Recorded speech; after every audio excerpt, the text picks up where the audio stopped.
I want to ask you, what makes you such a unique player? I cry just like my baby, so. Defense wins championship. Two aspects that the Ryukyu Golden Kings emphasized. B.LEAGUE. Congratulations, Ryukyu Golden Kings! They have been crowned for the 2022-23 season B.LEAGUE champions! Yay! What an amazing and wonderful seasons they had. Yes, it's your host, the B.LEAGUE analyst, Chris Sasaki. It was such an amazing battle against two of the top teams in the B.LEAGUE. There are many X factors in the game. Alan Durlam played amazing in Game 1, and Cole Philippine catching fire in Game 2. A lot of things to talk about. So, in this final episode of Meet B.LEAGUE this season, we're going to take a deep dive into Ryukyu Golden Kings, how they played the Chiba Jets afterwards. But before that, look around the league. There are many exciting games in the postseason, the championships. So let's dive right into the highlights.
去年僕たちが取れなかったものっていうのを取りに行きたいんで、一緒にみんな取りに行きましょう。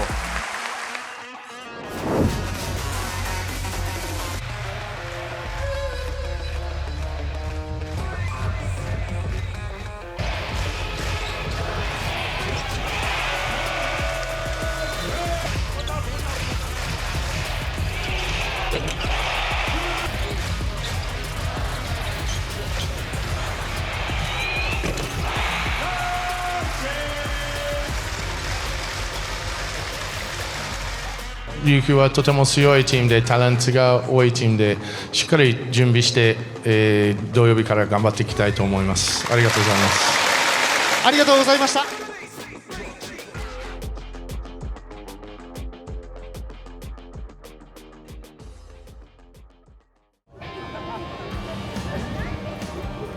Hey guys, this is it. It's the final stage, the B.LEAGUE Finals, and I'm at Yokohama Arena. It's the clash of titans, Chiba Jets going against Ryukyu Golden Kings. Don't forget, you can't win championship without any defense. Both teams are top 3 in defensive rating, have hard-nosed defense, grind it out. Let's see how dynamic they can perform in this final stage. Chiba Jets, they utilize the three-point shot very well. They have a dynamic offense. And Ryukyu, they grind it out. Their rebounding is #1 in the league. Especially the second chance points is key for Ryukyu Golden Kings. All right, guys, buckle up and get ready for the ride. It's the final stage. Sports, entertainment, spectacle, it's on its way.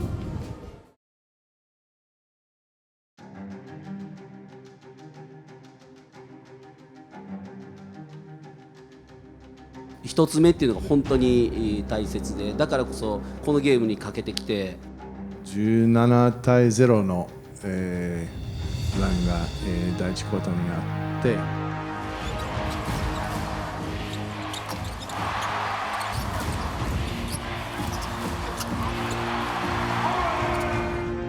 ビッグマンの2人がオフェンスリバウンドに行き過ぎてアウトナンバー作られてるシーンが2回ぐらいあったんで、そこら辺をもう1回リバウンドに行くときはスマートに行くっていう、千葉さんトランジションで簡単に点数を取られたり、トランジションのガード陣のスリーポイントというのが一番怖かったんで、そこの話をしました。逆速攻、岸本かわす、スリーを打つ、きたー。ゲームのプランとしてアタック富樫君って言った方がいいアタックナンバー2やったんですね。でケイタのところでボールが触れないっていうシチュエーションが、前半と後半の最初ずっと起こってたんで、もう後半次出るときはケイタピックでいくぞっていう話をして、そこから自分たちのもともとやってたというかチームでいつもやってるような、プレーっていうのができたんで、ケイタはやっぱりもうこのチームのエースなんで、エースがちゃんと最後仕事するっていうのはもう。でこれをやっぱりケイタが乗り越えたときに初めて日本一のプレーヤーになると思うので、乗り越えてほしいなというふうに思います。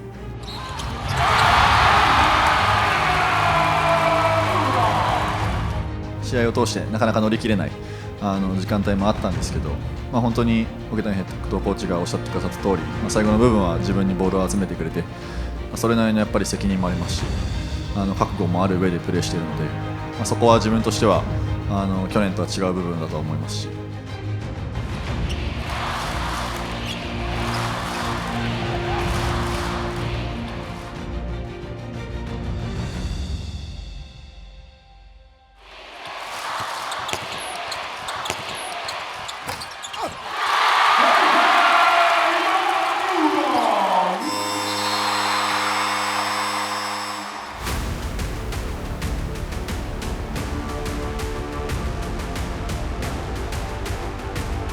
2勝した方が優勝と、もうそういうルールで、この初戦もちろん大事なことは理解してますけど、それでも終わったわけでは全くなく、それでもやっぱりこの状態でもまだ自信がある、それぐらいのことをやっぱ今シーズンやってきたという気持ちがやっぱあるので、このチームをね本当に信じてますし、やれるとここからカムバックして2連勝できると思っているので、桶谷コーチ乗り越えてほしいって言ってくださいましたけど、しっかりと明日乗り越えて日本一になれるように、準備していきたいなと思います。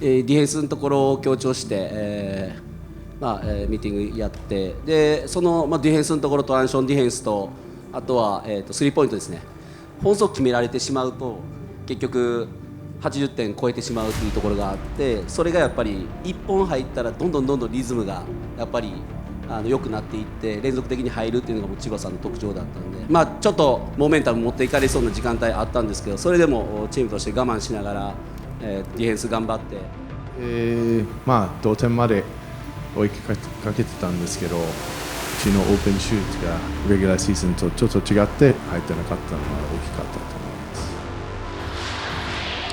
ここ止めたいですね。ディフェンスが全然止まってないんですよね。今千葉がずっと。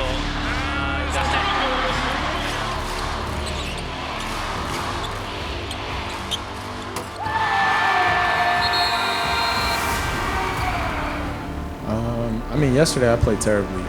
I was so kind of ashamed of that performance, and I had 3 turnovers in under 10 minutes, and I knew I couldn't let that happen again today. So I was just trying to take care of the balls today. 本当に相手が X ファクターで一番嫌なところで点数が入っていったというところで、まあ、そこで多分ベンチも混乱して、逆に自分たちがそこでいいディフェンスできて、オフェンスでも点数重ねていってられたんで、まあ、こういう点差になったのかなというふうに思います。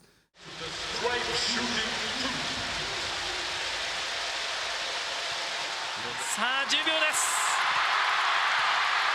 琉球ファンが立ち上がった。岸本が泣いた。横浜アリーナが沖縄アリーナに変わりました。日本生命 B リーグチャンピオンシップファイナルゲーム2、千葉ジェッツ対琉球ゴールデンキングス。琉球ゴールデンキングス連勝。ゲーム2を制して悲願の B リーグ王者。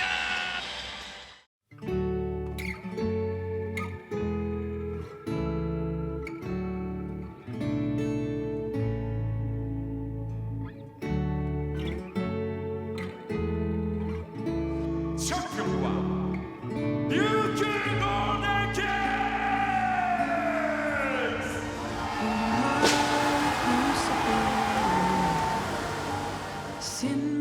やっとここまでたどり着いて、すごく嬉しい気持ちでいっぱいです。まあ、今日という日に至るまでに本当にいろんな人が力を尽くして戦ってきたと思うので、感謝の気持ちもありますし、まあ、自分たちにとって、あと沖縄にとってもすごく意味のある、優勝になったんじゃないかと思います。はい、AD, congratulations on the championship MVP. I want to ask you, what makes you such a unique player on the court and have such an impact on the game in this biggest stage?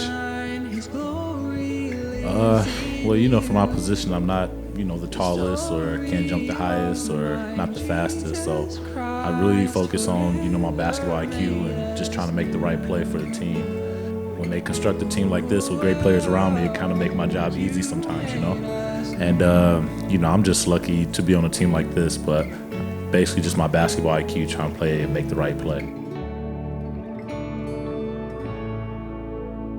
I mean, no matter who the opponent was, we wanted to win a championship, and I was telling those guys down there, when you just work hard all year with a group of guys and to get to the final stage and to win, is no feeling like it. So I'm just proud of our guys and just really happy. All right, thank you. A few questions for the international conference. How does it feel finally to host that trophy?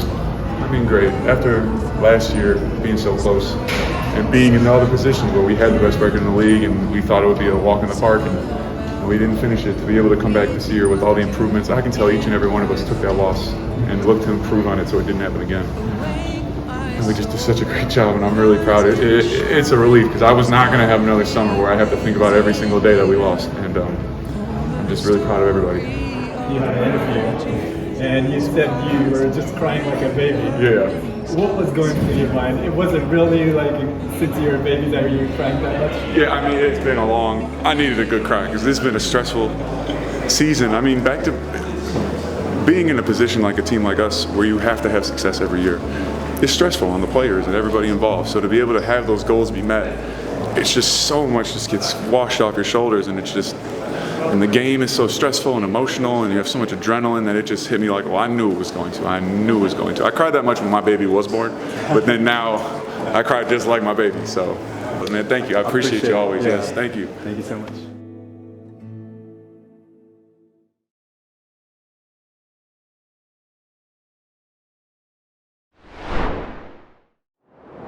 Hey guys, hope you enjoyed the quotes and interviews from the champions, Ryukyu Golden Kings. And from here, we're going to take a deeper dive and go into the analysis segment. First and foremost, I think all of you have heard the term defense wins championship. And this championship is exactly the same.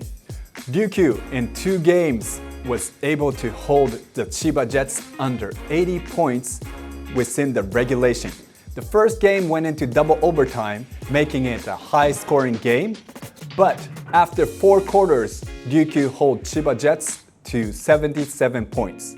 And also in Game 2, they hold the Chiba Jets to 73 points. This 80-point mark is a very important mark that shows that how good the Ryukyu Golden Kings took away certain aspects of Chiba Jets' game. Now that I laid down the basics, there are 2 aspects that the Ryukyu Golden Kings emphasized. One is transition defense. We're going to see a bunch of transition defense clips. And also, Ryukyu took away Chiba Jets' outside shooting, the 3-point ball. So let's dive in. Alright then, let's take a look at the Ryukyu's transition defense. They finish with a shot almost like a turnover, but they sprint back, match up before the 3-point line, get into defensive stance, take away the pick and roll, force him into a tough post-up 1-on-1, nobody overhelps, grabs the rebound. Perfect defense. Now let's look back slowly. Duncan sees the shot clock is winding down. He forces the shot, kind of loses the ball. The ball goes off the board. The first thing that Ryukyu had game plan is you see 2 bigs inside the painted area, but all the perimeter players, I think they set a transition rule that they shouldn't crash the boards unless they were already inside the paint. That enables them to get back, sprint back, and match up with the Chiba Jets' fast guards and also 3-point shooters. After the shot, you see all 3 guards are already in a safety position. Chiba will start to push the ball. They're already starting to communicate. Kishimoto matches up with the ball. And the important part is Duncan, who missed the shot, is already back here. So even though Chiba doesn't waste any time, only 3 seconds off the shot clock, they're already going into a pick and roll. But there's a communication established already in the pick and roll defense, making it hard for Chiba Jets to actually create an advantage here. Duncan is in a good stance, making Vic Lowe pick up the ball, and also taking away the dive. Kishimoto recovers. There's no numerical advantage anywhere. Chiba goes inside. Duncan is a really good post defender. This matchup I didn't really like for the Chiba Jets. There's no overhelp from the perimeter, limiting their opportunity of a catch and shoot. So transition defense into half-court defense. Ball bounces off. Jack Cooley grabs it. Perfecto.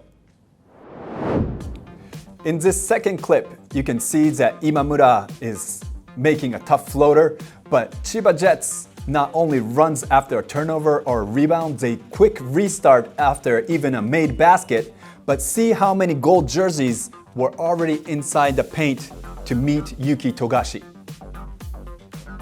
Let's wind it back. Imamura handling the ball. Hara actually plays good, tough, solid defense, but behind the back dribble, goes into the lane, a long floater, a very difficult shot, but Imamura makes it. But even after this made basket, Chiba Jets is able to run. Yuki Togashi is already ready to get the ball.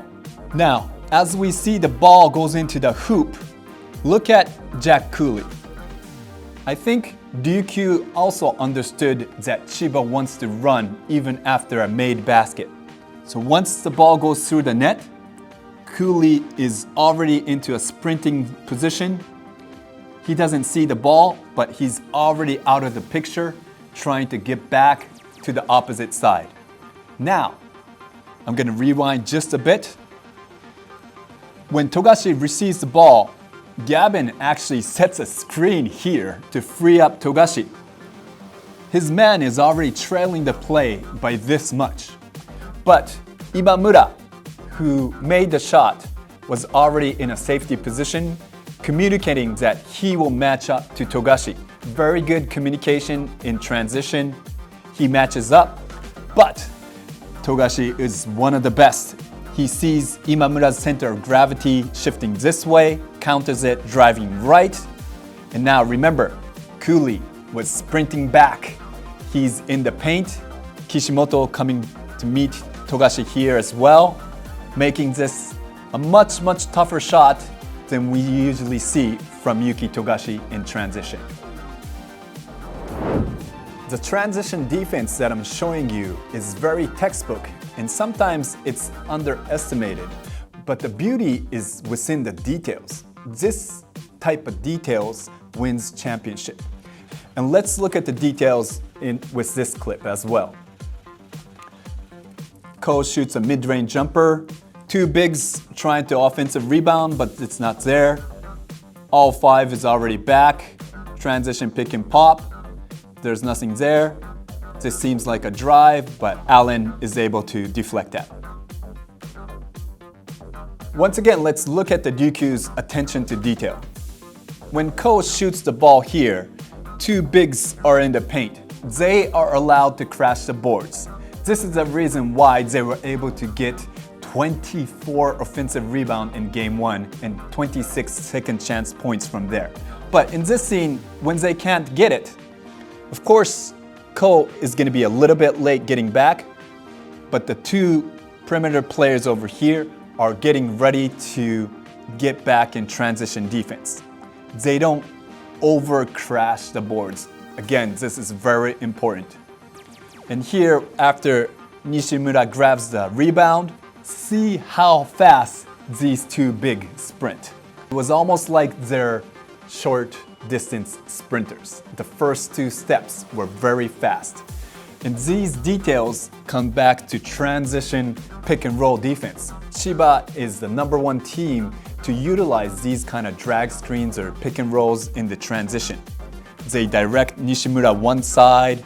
It's a good way to funnel the ball. Pick and pop. He's right there to close out. There's no driving opportunity that Gavin likes. They swing the ball. Vic tries to drive, but the spacing here is not ideal for Chiba. And there's the deflection. It's a side out of bounds. So now Ryukyu can restart their defense 5-on-5. Defending in transition is the first step to a great defense. Now let's look into Ryukyu's half-court defense and how they try to take away the effectiveness of the Chiba Jets 3-ball. Within the 2 games that Ryukyu fought against the Chiba Jets in this championship, 46% of Chiba Jets' shots were a 3-point shot. But again, like transition, the quality of the 3-point shot was way different. What Ryukyu tried to take away was the catch and shoot open 3-point shot. So now let's look into that. First and foremost, there was always very high pressure on the ball. There was no breathing room after the pick and roll.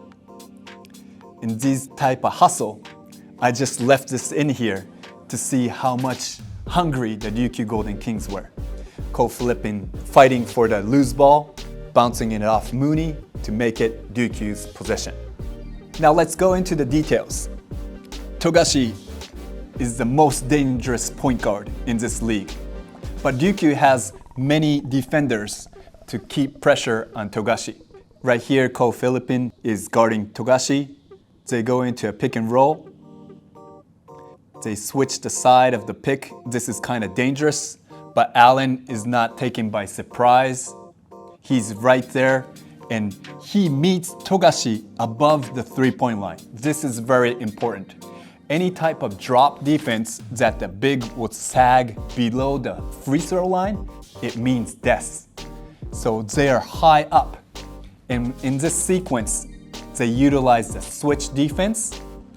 Allen contests, hand in the face. Of course, Togashi is an amazing shooter, so he can make some of these, but this one bounces off. And there's one more aspect here. When you switch, there's a vulnerability in rebounding, which means now Cole is guarding their center. When the shot goes up, Cole is actually already boxing out above the free throw line. This is very important. If he were to let Mooney dive and meet him in the red painted area, there's no chance. See how the ball bounces. If this was 1.5 meters inside, I think Mooney would have had a chance to grab this ball and put it back up. So it's not only important when you switch, you contest and make the three-point shot difficult, but also keep a body on the diving big man. And Ryukyu was able to do this constantly. This is another play that you can see how ready and prepared the Golden Kings are. The ball goes from side to side, it comes back, going into a final dribble handoff action. Christopher Smith, a great three-point shooter, shoots the ball. The offensive rebound goes to Chiba, but that's not the point here. Christopher Smith was only able to take 5 three-pointers throughout 2 games. During the regular season and the postseason, when Christopher Smith makes 5 three-point shots, there were 11 cases. In all games, the Chiba Jets won. That's how much of a volume shooter he is, and that's how much accurate he is with shooting the ball. Now, let's look back. When Ryukyu was facing Christopher Smith, I think taking away the 3-ball was one of the main focus. Matsuaki meets him high, right at the half-court line, goes under, taking away the first drive. But also, Allen is prepared to take away this drive, closing the gap. Very good, makes them kick out. Ryukyu already knows that they're going into a handoff, in a swing. Now this is the main action from Chiba. This action on the left side was a misdirection. They're going into a pin down, into a handoff, like a zoom or a Chicago action, whatever you call it. Pin down, handoff. But look how Matsuaki is able to go through the first screen. Very good. And he goes through the second screen as well. Duncan, a little help. Right here, Imamura is standing here to take away the dive, so Duncan can help just enough to take away an open three-point shot. When he raises up, there's a good contest. Defense right by the side. There's more mental pressure on Christopher Smith. This is game 2 in the 4th quarter. It's a 9-point game. It's a very crucial point at the game. Togashi is holding the ball. Ryukyu again is able to play amazing pick and roll defense.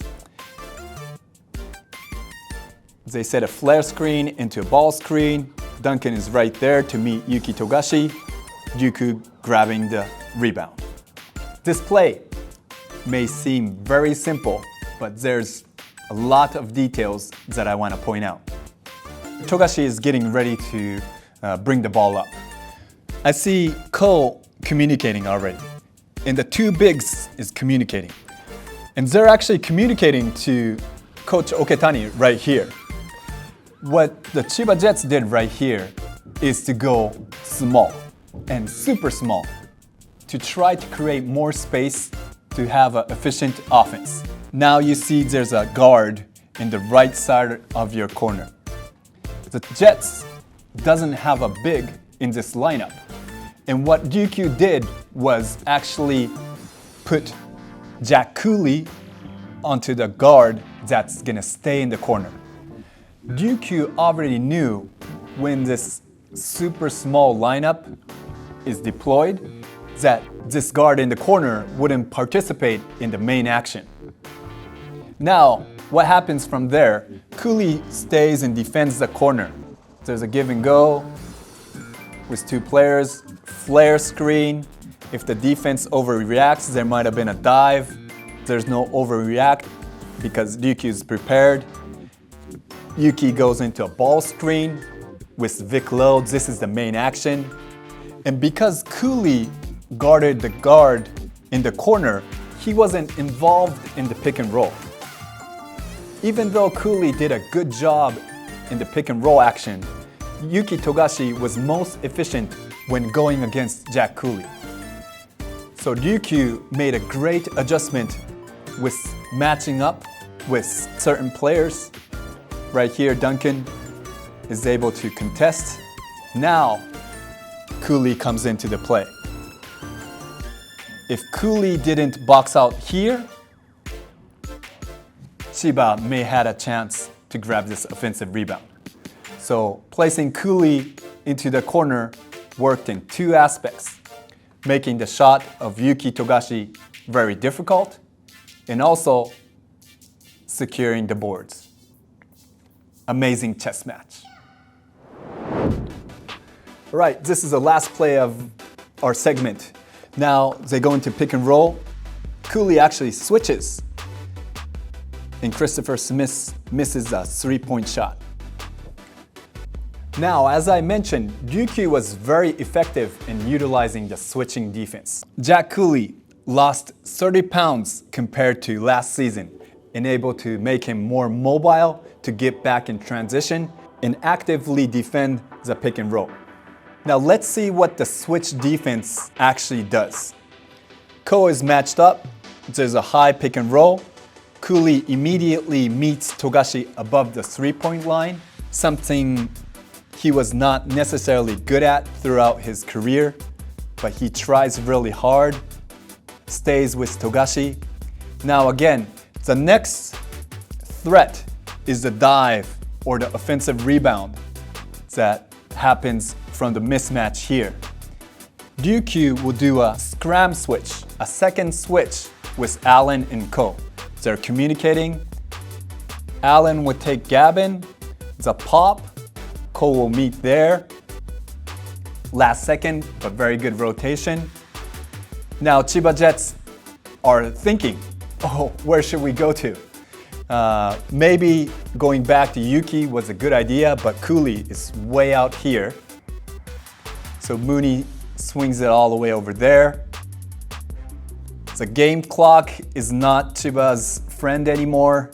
I think they were in a little bit of panic mode. Christopher Smith, not necessarily an open shot, but takes this shot anyway. I think he kind of forced it, and Ryukyu rebounds it. So Chiba Jets, when you look at Togashi, he seemed unstoppable. But Chiba Jets as a whole, they weren't able to catch rhythm in the two games. This was a magnificent game plan for Ryukyu Golden Kings, and how they executed it was simply amazing. And they're nothing less than a champion. Alright guys, hope you enjoyed a special segment of the analysis paying respect to the Ryukyu Golden Kings. I've been emphasizing defense as much as I could throughout this program, this episode. When I look back to the last 3 seasons, the top 10 defensive rating teams in the league, out of the 10, 7 teams has made the championship postseason this season. Last season, the number was 8. 2020-21, that number was 8. So the first thing that a club wants to do to win a championship is to lay that fundamental to build a great defensive team. Also in the B-League, there's a strong correlation with offensive rebounding percentage and winning percentages. When I look at the offensive rebounding numbers, for say there's 100 shot miss and how many offensive rebounds you get, out of the top 10 teams in the league, 5 teams made to the championship. No rebounds, no rings. This is also true in the B-League competition. And let's see how the trend shifts. There are teams like Nagoya that utilize the 3-ball just as well as Chiba Jets. Or Kawasaki, a lot of team members were injured, but they play the spread, pick and roll, pace and space kind of game. So where's the tipping point coming in this history of B-League that the effective field goal percentage will mean much higher than the offensive rebounding percentages? And I can't wait for the first game to tip off next season. All right, that's a wrap for the final and last episode of Meet B-League for this season. I hope to see you again soon. Peace out.